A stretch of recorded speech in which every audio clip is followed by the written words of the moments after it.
Hello and welcome to episode 271 of the Smash Accept podcast. I'm your host, Michael Royer. You can find me on Twitter at DynastyDadFF. We got a great show planned up for you tonight. We so many different things that have been going on. I mean, a lot of quarterbacks blew up. Today was the day of the tight end. Everything that we thought we knew just throws up in our face in week 8. Snoog and I are here to break everything down, help you out with any kind of sit starts you guys have going into the rest of the weekend, and, dynasty questions going forward. But Snoog, this has been a crazy week, right? We get into week 8. You see, everything that we thought we knew. Some of it popped off, some of it didn't. Some of the guys we've been saying, the Joe Mixons, the Jalen Hurts, a lot of the sleepers that I was calling this week, from Bo Nix to Cedric Tillman. I mean, a lot of things really popped off in a good way, and we're really starting to see which teams in Dynasty and in redraft are contenders and which teams are really pretenders that were just, finding their way the whole way. Yeah, it was a crazy week, honestly. It was the week of the mystery players. It was one of those weeks where you get like all the rando bench players and wide receiver fours and waiver players putting up 20 bombs and scoring. I mean, Leaf Raymond, Cedric Tillman, the list goes on of all these guys that were scoring this week that weren't big name guys. And then you saw like Saquon Barkley, Tyreek Hill, A.J. Brown, a lot of these superstar players not getting the end zone. So that happens sometimes. It was one of those funky weeks. Mm-hmm. I actually have a couple of 1-seed teams that are going to get their ship sunken because Demarcus Robinson put up 2 touchdowns. Kate Otten dropped 40 and Cedric Tillman dropped 20 plus with 2 touchdowns. So that happens. Just move forward. It's a weird week, but it was really good for a lot of our teams, Dad, because we are pounding that drum for those veteran running backs, Joe Mixons, Alvin Kamara's, Derrick Henry, all these guys, Saquon Barkley. Like, these guys are absolutely performing at a high level. I mean, Kamara just dropped 18 plus. I mean, a lot of these guys are performing. If you listen to Smash Accept all along the process during the offseason, you'd be in good hands right now. You'd probably be either a first or second seed team right now. Yeah, and we're going to get into those like big time vets that have been producing. You hit the nail on the head. Like, I just put out a release of 5 sleepers for week 8. It was Bo Nix. He finished as number 2 overall in all scoring. It was Kate Otten, who finished number 4 in all of scoring. Cedric Tillman, who finished number 5. So these 3 guys just absolutely balled out. The other name that really needs to be in that mix out of those guys that scored top 5 this week was Lad McConkey. So there's a lot to really kind of decipher here in between. Let's start with Bo Nix, because Bo Nix has been absolutely fun. I mean, right now, if you look at him right now, he's been playing the last 2 weeks. He's finished as a top 8 quarterback. Now he goes out and he puts up 4 touchdowns this week. Again, whoever plays Jacksonville, whoever plays Carolina, go out there and roll out those quarterbacks, roll that out there. Everybody's messaging how awesome the Commanders finish was. Make sure you guys check that out. Jaden Daniels just made an incredible play. But let's talk about Bo Nix right now. Are you willing to pay a late first for Bo Nix at this stage in the game yet? I've been saying I've been doing it for weeks, and I think that ship has sailed. I think you're looking more like 108, 109. I don't think you're going to get him 10 through 12. I was never a big fan of him. I always liked him more than Penix. He was always my QB5 in this class behind the big 4 or the big 3, JJ McCarthy, but Bo Nix is a guy that guy's tough as nails. Like, he plays with a ton of heart. He absolutely plays his heart out. And he's a guy that takes hits. He can run. He has a ton of rushing upside. And he's with Sean Payton. That Broncos team is so bad on paper. If you just look at who they have on that roster, they play great defense, and then it's the Bo Nix show. And honestly, that Sean Payton Bo Nix pairing, when they start to get weapons, when they start to make things that's happen, the thing, right? It's gonna so be, right now they're really good, man. Like, they're gonna start to figure that out. And yeah, I would pay a late first for him at this point. He's my biggest buy. I mean, you got a week 5, he was QB8, week 6, QB9, week 7, QB18. This week, QB2 against Carolina. He was QB15 coming into the week, and you hit it like we're all saying, and Drake May was phenomenal his first 2 weeks, and everybody's putting him up on a pedestal, which he is more talented than Bo Nix. But no one's giving him the same thing of, Drake May's good. Wait till he gets weapons. Wait till Bo Nix gets weapons as well. Like, Drake May was our guy that we hit on months ago. Bo Nix is the guy that I've been hitting on lately, where it's like, dude, you got to buy low on Bo Nix. And there's so many guys struggling at that quarterback position. He is a great redraft fix in there as well. He's someone that I think you could really try to flip around. Kevin from YouTube says, Anthony Richardson down bad. Dynasty thoughts on buying or selling. This one, Snoog, is very difficult, right? If I asked you today, do you want Bo Nix or Anthony Richardson? What are you going to say? I want Bo Nix, and it sucks. Give me Bo Nix. Anthony It's Richardson it's bad. sucks, dude. Like, He how do you go from sucks. putting up 40 burgers last year in 3 out of your 5 games, and then this year, week 1, fantastic. And I was like, okay, maybe we make an excuse for the injury, but it was horrendous. I mean, this is really hard to watch. And at this point, like, what can you get for Anthony Richardson? Like that's really what the question is. People are asking, this week he's going to finish his QB 20 before we get our next slate of games there. 10 for 32, 175 and a touchdown. That touchdown was someone literally just fell down because Downs was so wide open. 6 carries, 45 yards, 36 of them, I believe, were on 1 carry, or 26. So it's like, what is going on? Is Steichen not, calling the plays? Last week, you look at him, 14 carries for 56 yards, 10 for 24. I mean, the completion percentage right now, Snoog, is horrendous. It's 30%. Like, we're almost at a point where by week 10, they might go back to Flacco if we keep seeing this. And I hate to even say this, but I mean, like Kevin says, he just keeps digressing. By Tuesday on, are you going to be able to get him a first? I think you're still going to be able to get a first. But I think we have trades like this from Theo Darling where he traded Richardson and Dell Burrow yesterday. That's a huge trade. You get out ahead of it. I think this is your last opportunity to get out ahead of it. I think if you were rebuilding, you sure take a shot at it. If you're going to trade like Kirk Cousins straight up, if you're going to trade a guy that's, someone wants to contend, I think that's a trade you can make because Kirk Cousins, we wish Kirk Cousins honestly played the Bucks every week because he's got 8 touchdowns against them and very mediocre the rest of the way. But it's just been a situation, Snoog, where Richardson was moved all the way up to QB5 by some, QB6. Now it's like, man, you really got to start to wonder, where does that value die? I keep saying every week, I'm like, yeah, you're going to see a bounce back. Right now, I have him as my QB15, but I don't think I can keep him above Jared Goff. I don't think I can keep him above Baker Mayfield anymore. Nope. Tua, Trevor, I think you could say in that area, but like I'm looking at right now, Purdy's my 14. I think Goff's my 15 now. I think Baker's 16. And I think Anthony Richardson, Bo Nix, Trevor Lawrence, and Tua Tagovailoa are in the same tier. And I think because they're the last guys. Because once you get out of that, then it's Cousins, Darnold, Stafford. They're all old. So like he's moved into that, what I call that no man's zone that I don't want to be in, right? Like, I don't want anybody outside the top 12. And if I do, I'm moving all the way down. Give me Matthew Stafford for peanuts. I mean, that's where you're at, right? So, like, if I came to you today, you're a contender. Anthony Richardson or Matthew Stafford and a second? I'd take Richardson, I think. I would take the on Richardson. Where's the line for you then? I'm definitely taking, like, the Goffs, the Tuas, the Trevor. He's right there with those guys. He's in the same tier as them. Goff's above. That's what I said. I'm just moved Goff there, but I mean, he's the same risk as Tua, right? Tua might never play again after he gets injured the next time, and then I think Nix is arguably above him, and Trevor Lawrence has just been bad for years. Trevor Lawrence just needs a coaching staff and an offensive scheme. I think he's a guy that is going to have a later career arc bloom than the early career arc bloom for him, because he's a good football player. I mean, like he can do it, but I watched every single snap of that Texans Colts game today. I always do, and I will give it to Anthony Richardson. His receivers did drop, and the Texans DBs made a ton of amazing PBUs and plays on the ball that took a ton of yards and a ton of big plays away from Anthony Richardson. But he missed like at least 6 or 7 passes with past 10 to 15 yards downfield that he could have and should have put on the money and made. And I don't think it's a Steichen issue. I think it's an Anthony Richardson issue because the plays are working, the schemes are working. That Josh Downs touchdown, dude, you can't get any more open. And he underthrew him. He underthrew him. Yeah, and they are making it so easy for Anthony Richardson, and he still sucks.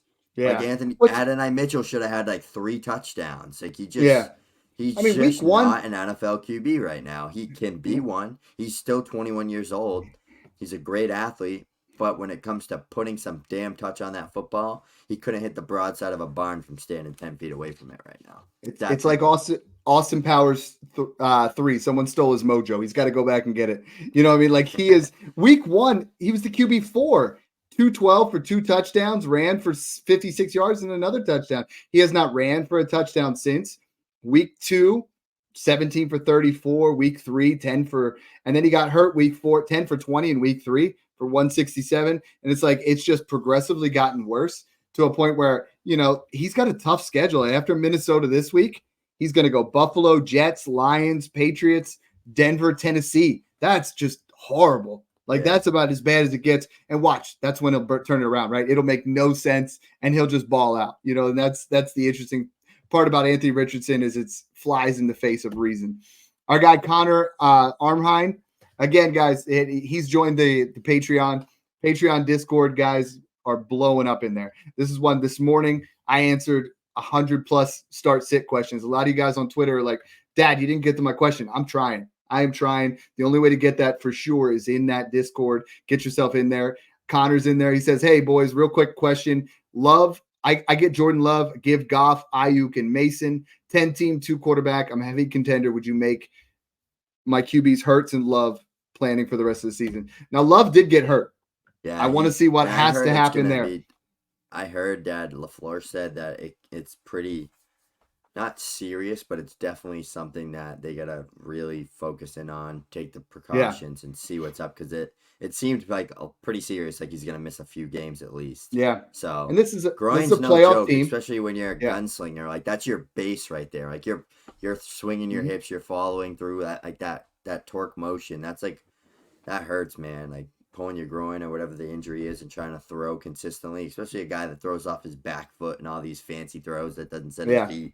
He's not going to have much base power there. So could see Malik Willis for a game or 2 or 3 coming up. And that's a guy he's a guy that we've been stashing, right? That we can just have. And he's a QB2 with upside in an offense. Exactly. Another coach that makes everything easy. Like, the scheme is perfect. Everyone's always open. Just another option. And you highlighted that of owning these guys, the Joe Flacco's, the Malik Willis's. And we're probably going to see Joe Flacco here shortly starting for the Colts again. And he's going to be a guy, top 15 start rest of the season, that just absolutely gunslings the heck out of it in an easy offense with a coach that makes everything easy. So sometimes it's just easy like that, and make sure you stash handcuff QBs. Yeah. And Connor, I'm making that trade. I mean, back to that trade, he's going to give Goff, Ayuk, and Mason. Let's be honest. I mean, Ayuk is, a lot of people are saying, Dad, what do you do with Brandon Ayuk? If you're rebuilding, you go buy Brandon Ayuk. You know, I bought him this past week. I gave up Kincaid and Downs and got Ayuk and another guy that's in that range, you know, like Ayuk in a second. I forget what the exact trade was. I can pull it up later. But you go buy the Chris Godwins, the Brandon Ayuks if you're rebuilding. If you're contending, everybody keeps asking, Snoog, I do just what Connor did right here, and that's what I've been telling guys in the Discord, is use him as an asset to tier up, right? You're not going to be able to – your options when you have a Brandon Ayuk, because you can trade him straight up for a Stephon Diggs, which – prayers up, man. If Stephon Diggs tore his ACL, I'm just going to start crying, you know. But what we're looking at is you try to use him in a way to, you know, like he did right here. I'm going to give Goff and Ayuk, and I'm going to work my way up to a Jordan Love. I'm going to give Ayuk and, you know, a running back like Moss or something like that, and I'm going to try to get up to A-Chain, or I'm going to try to get up to, which that ship might have sailed at this point. But you're trying to move yourself into those areas. You're trying to use that player to go ahead and tier up. You know what I mean? Kyle's Money says, what's up, good boys? I love it. Started a bunch of Tillman today. I love that. Like, that was the biggest call. 90% of people that asked me, I said Tillman. And some people were asking me, like, you go Tillman or Tyreek Hill. And you're like, okay, we're not going that far. But it was absolutely phenomenal. Speaking of Tyreek Hill, Dolphins are all back. A-Chain's back to a top 5 running back. Tyreek's back to a top 5 wide receiver. Waddle's back to a wide receiver 2 status. And this is what's interesting to me for Dynasty, Snoog, is I love it for right now, but we saw what this offense is without Tua. And it's I know I've been using this terminology a lot lately, but it's a turd sandwich. We don't want any assets. So we talk about that with other players, right? If I don't have my quarterback, if they're not producing points, then that's a situation where it's like, is that player that talented? Is this offense have anything else? So if I have Devon A-Chain right now, I'm going to try to ride him out, but I'm also going to try to tear up. If I have Tyreek Hill right now, I'm going to try to take this game and I'm going to try to get Garrett Wilson.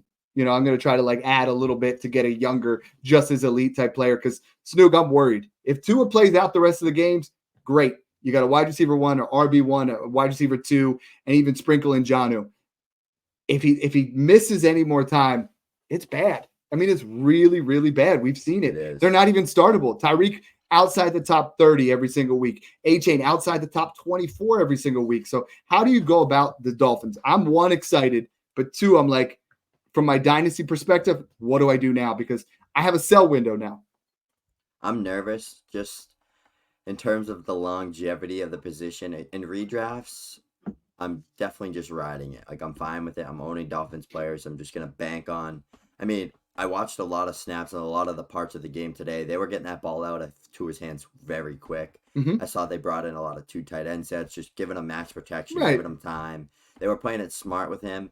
I think what they're going to do is really, really lean on A-Chain and Mostert down this stretch that we're going on and just hit those big, deep play action plays to Tyreek Hill and Jalen Waddle. And that's really what they're going to do to try to just keep Tua fresh, keep him healthy, keep him from getting touched, but open up the field a ton. Because when you establish the run game, it opens up everything else. We saw that today. A-Chain looked really great. A-Chain's always going to be he's like an Alvin Kamara right now for the Dolphins. He is getting what would you pay right now?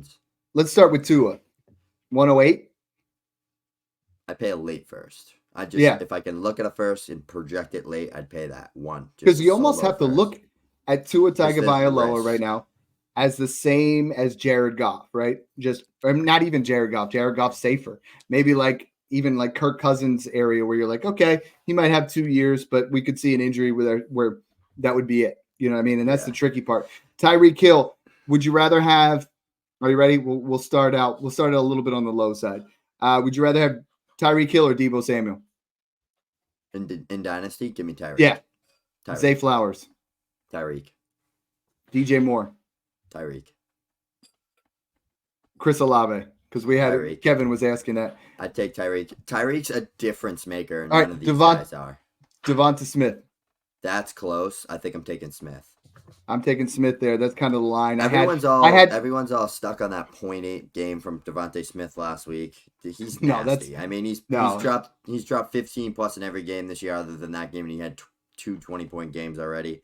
If Jalen Hurts throws the damn ball and the Eagles' offense plays good, Smith is a big part of that game. He's not AJ Brown, but he's still. Can we talk about Jalen Hurts right now? Last 3 games, 9 touchdowns total. I get the tush push in there, but shut up about it. Like the people that do that, he has zero interceptions. He has been fantastic. He's the guy right now. I would trade Stroud straight up for Jalen Hurts in Dynasty and get back into that, because I think I'm back to, it's Josh, it's Lamar, and then it's Jalen, because Jalen is he's QB1 for the week. I believe last several weeks he's been top there. And Stroud right now is one that you and I are like, I'm on board buying right now.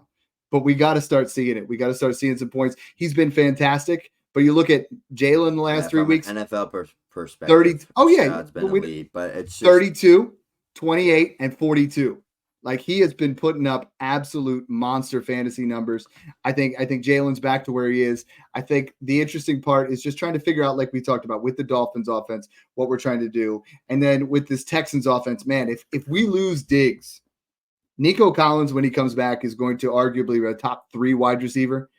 Tank Dell's going to have to step up. But, man, he was like the perfect buy for your contending teams. You know what I mean? He was right there. Mr. Pants is asking that as well. He said, contending teams, what's the best buy right now? And, guys, just so you know, on YouTube, on Twitter, if you guys put those super chats in, we will break down your roster. We will answer whatever you can. I have a boatload of questions here already, trying to just dig through them all. But right now, I mean, best contending buys, it's still Mixon. It's still Kamara. Like, those guys were phenomenal this past week. Wide receiver for me, it's actually Mike Evans if you're already up ahead, because you're going to get him back. Because by the time you're seeing what Cade Otton's doing, right? I mean, Cade Otton, 8 red zone or 8 catches, 2 touchdowns this week. those would have been Mike Evans red zone looks, but now they're Cade Otton because there's no one else there, and I think you have a couple opportunities there where you're just going to have to, you're going to have to trust the process. Each week, you're going to have to look at things a little bit differently because from the wide receiver position, we don't have a lot of veterans outside of what we did have with Diggs, what we did have with Evans, because we lost Ayuk, we lost Godwin. DeAndre Hopkins is going to start to pick up some, receptions with the Chiefs, but there's a lot of Keenan Allens. Terry McLaurin's still in that buy range.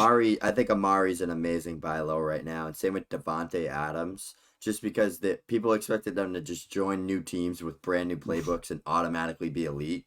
I mean, Amari had 1 catch for 3 yards. 1 catch for 3 yards. That's disgusting. Outstanding. But yeah, Keenan, 2 catches, 39 yards. Like both of those guys, I thought were, starting to get towards that area where they were going to start being viable again. Keenan's been junk this year, but I don't even think it's Keenan. Shane Waldron is so bad, man. He's got to go. You see how good Roma Dunze is? There's that one route from today. He absolutely toasted his man. Roma Dunze on every single rebuilding team I am buying. Like, absolutely buying. Yeah. He is so good, and they just can't friggin' that OC is just a joke. He can't even figure out how to get the ball into the hands of one of his best players. Like, if you can't do that, you're not an OC. Yeah, no, I'm with you there, and I think that's the tricky part is trying to look at those things. Los says, "Hey, what's up, guys? Currently rebuilding and wondering what I should do with Josh Downs, David Njoku, Cade Otton. Josh Downs, you're selling. Like, honestly, this is just this offense. If it's Joe Flacco, it's great. This week we got a opportunity where you can sell on Josh Downs. Cade Otton, I'm buying. This has been 3 straight weeks of top 8 plays, and this week he's going to be the tight end 1 no matter what. I think you just have a great opportunity here where it's a guy not quite as talented as, say, Trey McBride, but he's getting that opportunity with some injuries. And David Njoku is a top 3 tight end the rest of the season. Jameis Winston is making guys viable again. Njoku's been top 5 both of the weeks that he's played. I bought him in multiple leagues today before the week started for a second plus. I traded a second plus Likely. I traded a second plus Ertz to another guy. I traded a second plus Goddard. I bought him everywhere. And I think you have to keep going and keep buying on guys like David Njoku. And people keep asking, how you feeling about Tillman? This was a guy that we pumped up all week. I would not pay a second for Tillman yet, but I think you could do one of those trades where you trade a Tyler Algier in a third, because there is nothing in this Browns offense right now other than those 2 guys. Elijah Moore and Judy at this point are roster cloggers to me. Yeah. I think Cedric Tillman, it's really cool to see him balling out because he was a guy that I liked as a prospect. I thought he was very pro-ready at Tennessee. If it wasn't for his injury his senior year, I don't think there would have been much Jalen hype like there was. But It's cool to just see him come in, him and Judy. And, I mean, he's a guy that's like a diamond in the rough type player. And he comes in and he has 2 really good games with Watson and then with Winston. I'm just excited to see that. He's a guy, I mean, I grabbed him off the waivers in a couple leagues. I've been stashing him in a few leagues. Like on my debut league, I have him in. So it's cool when you see guys like that gain some value. That's something that I'm really looking forward to. But Njoku, like, he's probably the only real big takeaway from this Browns offense is just what David Njoku is going to be with Jameis Winston. And Winston, man, it don't matter if you're open, you're covered, you're half covered, you're not supposed to get the ball. If he sees you and wants to throw you the ball, he's throwing it. Like, it don't matter. And that's the fun part about him when you have him as your quarterback throwing your fantasy option. So it's cool to see, and I can't wait to see this Browns offense, one of the worst teams in the NFL, hopefully bounce back just a little bit and be one of the better low-end teams. I think you're a little low on Tillman because, I mean, you look at, honestly, 36.7% of air yards at this point, 23% target share, 80% route run. I mean, they're using him because there's nothing else there. And Winston seems to be, you're looking at that first read option. That's a huge thing for your offense. So, I mean, I'm not saying I'm going out there and I'm selling the farm, but this is someone I think you could buy for less than a second that could put up some points here for you. I love this. Kevin's like, Winston's going to be going to slang maybe Brown's guy. You see his post-game interview where he was dropping some M&M where, he was saying, hey, you get one opportunity. For Jameis, this is like your 5th opportunity and your last opportunity. But at the same time, I think Jameis this was against the Ravens. So, 300 plus yards, 3 touchdowns. Ravens give up 300 yards per game. They give up 2.6 touchdowns per game. So start whoever the Ravens are playing. That's why Lamar's been so good this year for fantasy, Snoog, is the Ravens defense is so bad. He's got to sling it. Derrick Henry's going to get his rushing touchdowns, but Lamar is going to keep doing his things. He's going to keep arguably the quarterback one the rest of the year. Yep. Other guys that we got to talk about, Josh Allen had his bounce back. Jalen had his bounce back. Justin Herbert had a solid week, and a lot of people have really sold out on him and Lad McConkey. The biggest question I'm getting is, a lot of people are putting Lad McConkey out for dead. But right now, is this the start to the breakout? I mean, you and I had Brian Thomas Jr. ahead of him, which we should have. A lot of people were really trying to push I had Worthy over him too. Yeah, but a lot of people were really trying to push it. Same tier, but he was always my 6. If they start throwing to him, I mean, he had a fantastic game this week. You look at what McConkey was able to do, and he looked great. So what are we doing with Lad McConkey at this point? Are we taking the opportunity to sell because he just popped off? What are you doing with your shares? I only have 2. I have 2 of them in rebuild opportunities where what I did in the draft was I traded back and I got multiple assets, and then I took McConkey with where I was at. What are you doing with him at this point? I'm holding him or trying to tier up. If I can tier up and get like a George Pickens, a T. Higgins, a DK Metcalf, one of those guys, I'd look to do that. If not, I'd probably hold and just see what happens, because he's a guy that's a bit cheaper still. He's a guy that we knew was an elite route runner. We knew he was a good athlete coming out. He got the great bread and butter situation there with Justin Herbert. Mm-hmm. The thing that he always really relied on was just volume. Like, he's not a guy that's going to make 60-yard, 50-yard, 40-yard catches consistently downfield. Like, he's going to be that's what it is. Needs that, yeah. Because, every week 1, 7 targets, 14.9 fantasy points. Yeah, look at week 4, 7 targets, 17.7. This past week, he had 6 targets, 29.1. The weeks where he had 4 targets, he's putting up 26 yards and no touchdowns. So, now he's up to 4 touchdowns. You look at what he is. He's going to be a guy that I think you can tier up, but he's never going to be Cooper Kupp. That's what a lot of people wanted to, say he's going to be the next Cooper Kupp. He's going to kind of be in those situations. I'm personally trading him. If I could get a late first, I would do it. It's just kind of reset the clock for next year, because you're going to get Ibukwa in the late first. You're going to get guys like that where it's like, okay, this guy's got a lot higher ceiling than a Lad McConkey. Yeah, that's tough.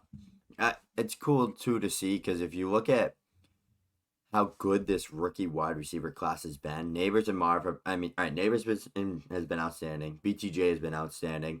Marv has been really good. People are trying to, hate on Marv. He's looked amazing. Well, he was great this week, when he gets the ball, he looks amazing. He looks elite. He's winning. He's great. Those 3 guys are locked in great. Odunze was always kind of that more longer-term player. But if you just look at what Worthy and Lad have been doing, Worthy was a 70-yard touchdown pass last week away from having a ridiculous start to his first 7-8 games. Scored again this week. He's been scoring a ton. He's been getting 12, 13, 15, 18, 20 points, 10 points. He's finally starting to get the ball more and more. Today, I saw him. There was a couple plays that were just great defensive plays. There was one on a crosser. He would have been down on the 1-yard line and just got punched out right when he caught it. But he's starting to get utilized more in the passing game, which is good to see. And it's just cool to see a Lad of Worthy. These guys really flashing and showing up early. Because usually those type of rookie wideouts are more that weeks 10 to 18. Not weeks 1 to 8. So to see rookie wideouts like that perform from week 1 to 8, even Keon Coleman's been starting to look really good. That's what we want to see, and that's what we're seeing, and that's why we always told everybody, and we knew how special this 2024 rookie class was going to be.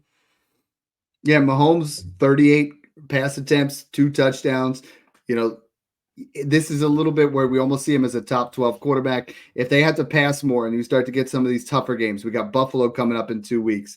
There's a game against Houston in week 16. Those are games where Patrick Mahomes is going to have to sling the ball. I think you have an opportunity where you can still buy Patrick Mahomes if he's going to have to bring you into that situation. I think Worthy is going to be a nice little buy. He's someone that on rebuilding teams, I'm taking a crack at him. On contending teams, I'm trying to go a different route there for sure. On contending teams, though, let's get back to what you and I wanted to talk about. I mean, these running backs, Joe Mixon is top 5 rest of the season. Joe Mixon has been unbelievable in this offense, right? He is literally carrying this offense. He has just looked so good. If you had a 26 first and you knew it would be late, would you pay it at this point? You know, I always joke around Derrick Henry, Alvin Kamara, Joe Mixon. We said we were buying them still, but the wear and tear is definitely there. But I'm with you. Like, I think you're still looking at them at a 1 to 2 year window.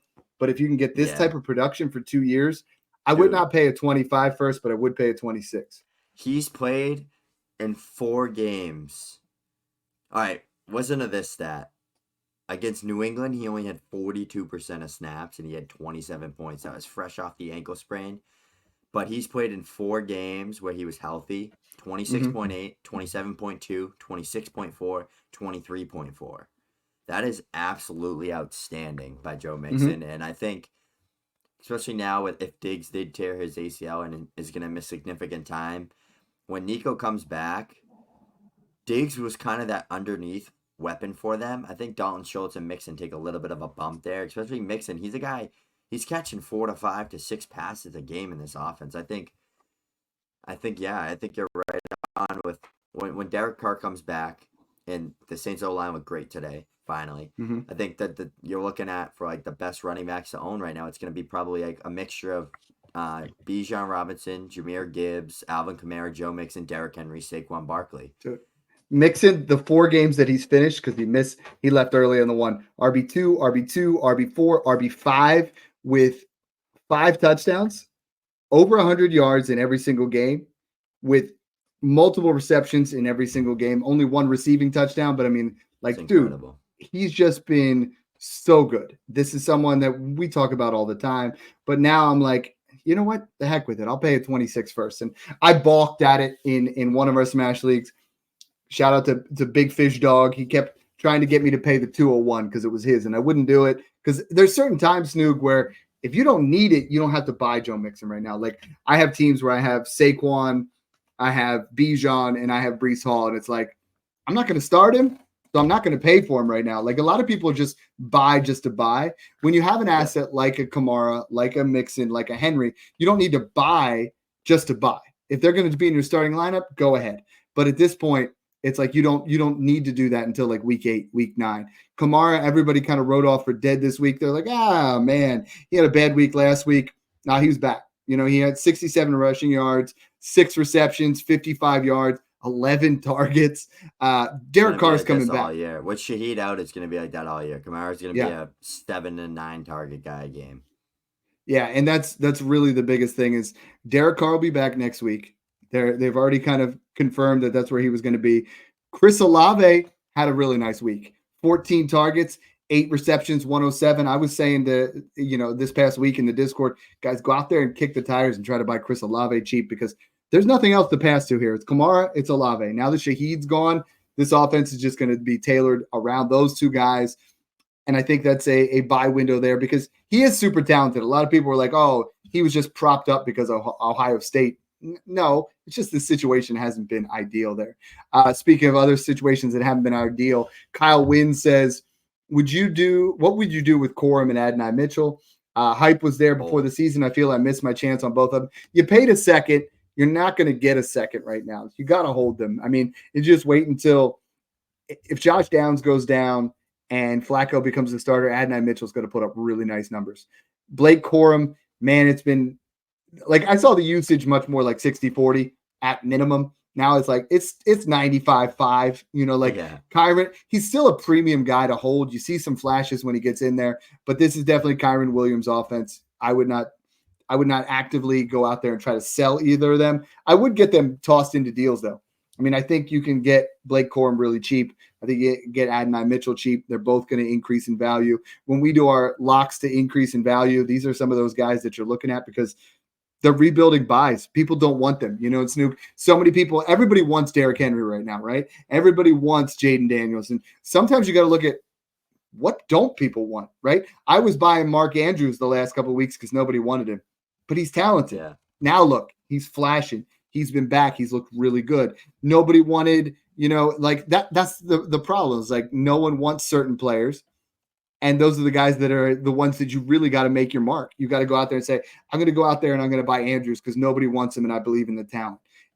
Anthony Richardson could be that guy, where you're like, nobody wants him right now. I'm going to try to get him cheap. But after Mark Andrews had those 2 straight duds, I bought him for a second. I bought him for a pair of seconds. I bought him for a second and Dallas Goedert, like I was saying before.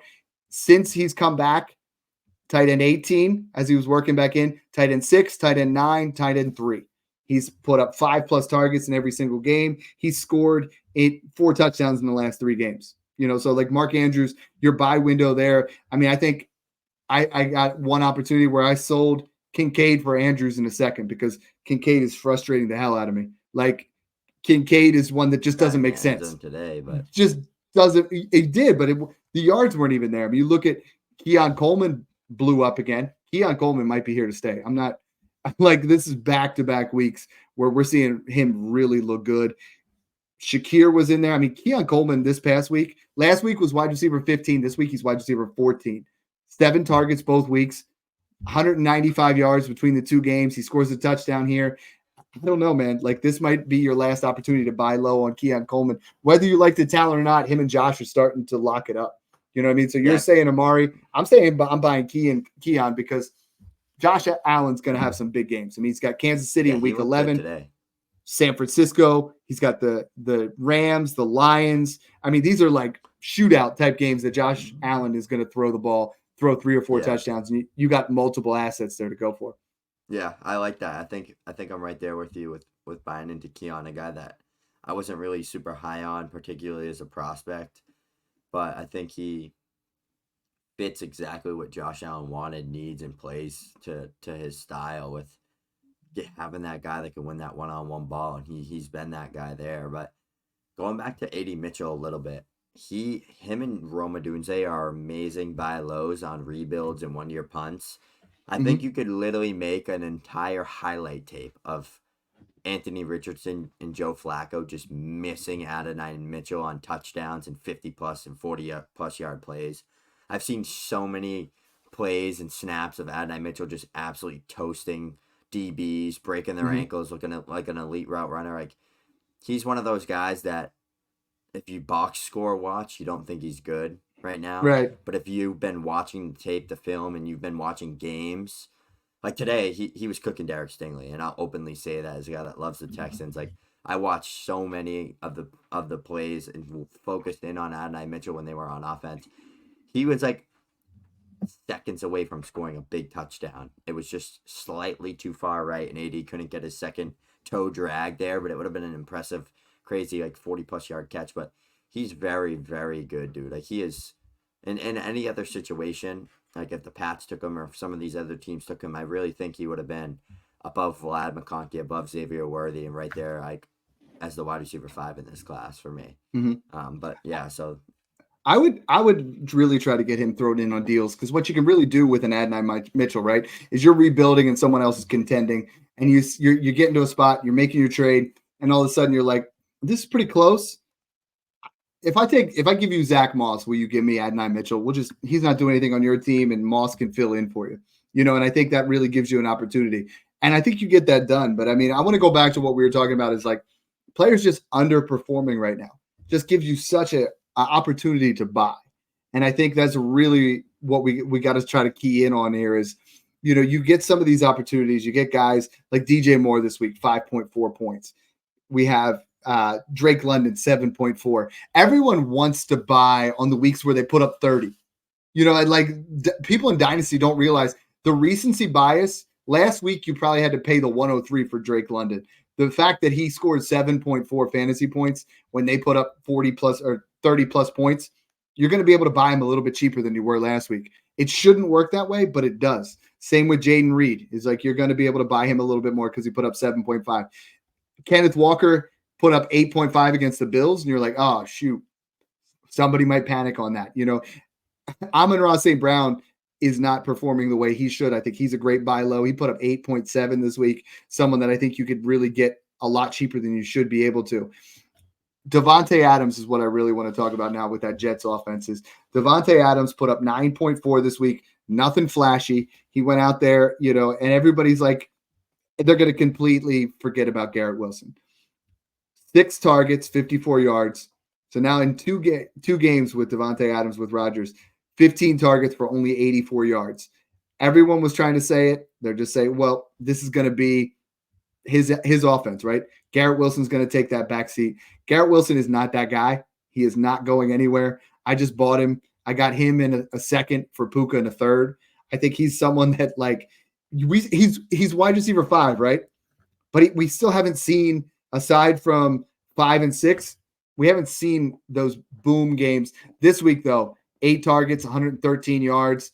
Last week, 9 targets, 61 yards. So the target usage is very promising.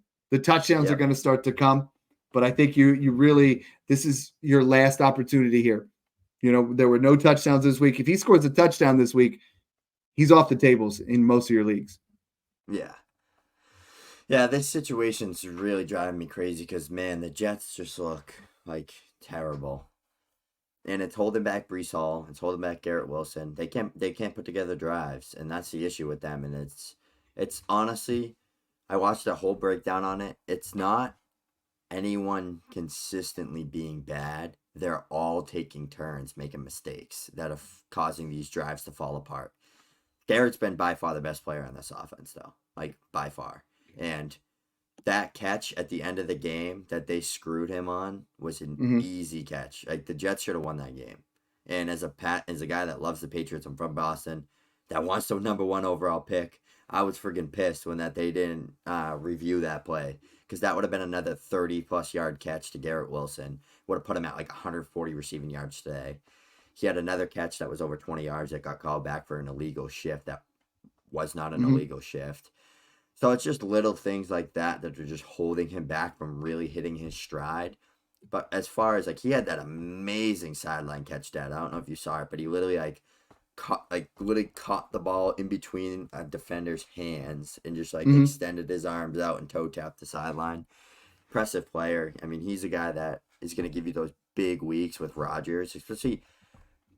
Adams does exactly what we knew he was going to do, and we said to buy low on Garrett as soon as that trade happened. Dad, he is drawing that number 1 corner on the outside, and it's leaving Garrett Wilson against the slot and just in these opportunities against guys that have no business covering him, and you're seeing those results back to back weeks now.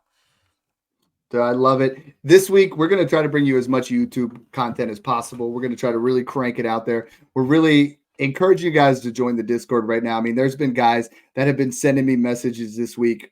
Like I said, I mean, we shared the one where a guy was saying that he went from 30% to 60% win rate. I mean, some of these guys are just saying, hey, this is the type of community that I always wanted to be a part of. This is what we have going on. We got a message here. Hold on a second. Some of these are just absolutely like, I want to do a show where we literally just cover some of these, because what guys are saying to me is, I can't believe how much work that you and Snoog put into this. I can't believe how much I enjoy being part of this community, because what's going on is people are just talking shop 24/7 to the point where, again, nobody cares what your fantasy team is in your real life. Your girlfriend hates it. Your wife hates it. Your friends actually hate you talking about it. In there, it's like we're all degenerates talking shop to a point where we're just going to talk about Cedric Tillman right now. We're just going to talk about what happens. Every play, everybody's like, yo, you see that? What's going on? Like, oh, wow, this guy got hurt. What should I be doing? And they're just talking shop in there all the time. And everyone's like, oh, I don't know, Dad. Snoog and you guys put your content out there. Dude, we're giving you extra stuff in there. We're giving you the rankings. We're giving you the sit starts. We're giving you everything that we possibly can to make sure you're in there. I mean, I know you have. This past week, I know I probably did over 1,000 DMs. Like, it's just been crazy. And some of it is just, the guy will be like, what do you think of this player? Some of it'll be, hey, like, this is what's really been cool, is guys will be like, Dad, I set my roster the way I think you would, or the way I should, but can you look over this? And today I was looking over some of them, and I'm like, one guy didn't realize he had T. Higgins in there. I'm like, oh, wow, go pick up Cedric Tillman, put T. Higgins on your bench. Ended up winning the game. Like little things.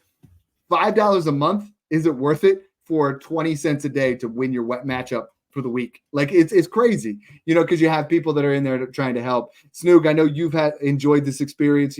It's been new for both of us, but at the same time, it's been rewarding, and it's been a ton of work, but it's been worth it. Yeah, it's been amazing. I mean, I'm only putting my dynasty and redraft rankings in the Discord now. I think that's just giving more value to the people that are supporting us. So that's where I'm really trying to be with that.